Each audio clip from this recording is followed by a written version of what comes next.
Good morning children. In previous class we discussed about different shapes. Today also we'll see one more shape, that is angle. What is angle? The figure formed by two rays sharing common initial point is called an angle. Already we discussed in our previous class what is ray. This is ray and this is one more ray. If we join these two rays from their initial point means starting point, that will get one figure, that is nothing but angle. Am I clear children? See, again I am telling, one ray is there, I am taking again one more ray. This is initial point. If we join two rays with their initial point means starting point, we are getting one new figure, that is nothing but angle. See, here we are making angle. Clear children? And the symbol of angle is this symbol we use for an angle. The point where the two rays meet is called the vertex. See, these two rays are meeting at one point. We are telling initial point, they are sharing initial point, that is called as vertex. Where they are meeting, this position is called as vertex. The two rays are called the arms of the angle. This is one ray, this is another ray. These rays are called as arm of the angle. And here we are making angle. Am I clear children?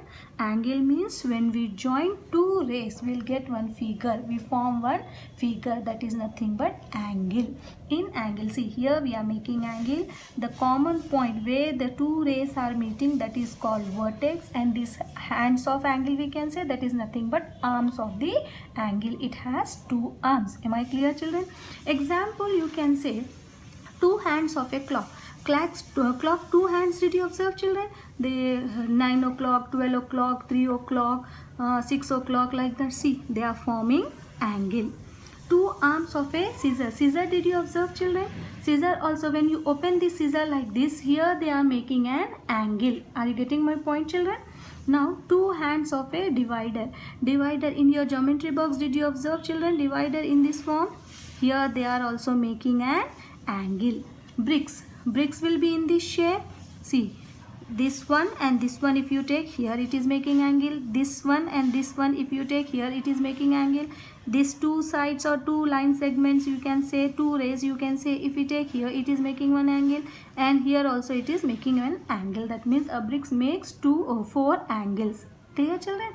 And pizza, when you take a circular pizza, you make the pieces in that. Take out one piece, see this one piece also making one angle. Am I clear children? Angle definition and examples of angle.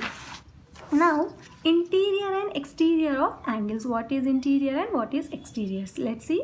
When two rays meet at a point, then two angles are formed.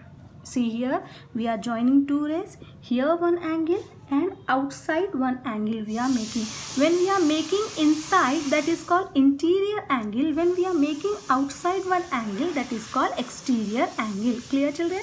When two rays meet, two angles we will form. One is interior angle, other is exterior angle. When we are making inside the ray, that is interior angle. When we make outside the rays, that is exterior angle. Clear children? Now let's see how we will measure the angles, measuring of angles. The standard unit for measuring an angle is called degree. And the symbol of degree is this. We use like 90 degree. If I am telling 90, I write. Above the 90, I will write one small circle. That is called the symbol of degree. And we read it as 90 degree. Am I clear children? So the mathematical symbol for degree, or you can say degrees, is this symbol. To measure an angle in degrees, we use protractor. How do we measure this angle? By using protractor. Do you know what is protractor children? See, this is called protractor. D shape in your geometry box is nothing but protractor. You see it making degrees from 0 to 180, and from here left again 0 to 180. Left to right to left, left to right. One is inside, one is outside, like that. So this is called, below degrees are called inner scale, and above degrees are called outer scale. Are you getting my point children? See, this is called protractor. We are writing degrees, 10 difference we are taking. We start from 0 to 180. Again we are moving left to right, 0 to 180, clockwise direction and anti-clockwise. See, This is anti-clockwise direction and this is clockwise direction. So below numbers, below degrees are called inner scale, above degrees are called outer scale. Am I clear, children? See, this is called baseline. One line you are observing here, we keep like this, we keep on this. That's why, see, our ray will match with this small black line. This is called baseline. Are you getting my point, children? And this middle line is called center. Are you getting my point, children? This is called center, this is called baseline, and below degrees are called inner scale, above degrees are called outer scale. And the midpoint of the baseline, you can say, the midpoint of the baseline is nothing but center of the protractor. Am I clear, children? In next class, we will see how we will measure the angles using protractor. Clear, children? Now today's your homework is, what is angle? Define interior and exterior angles. Suggest few examples that make you to think about angle. Am I clear, children?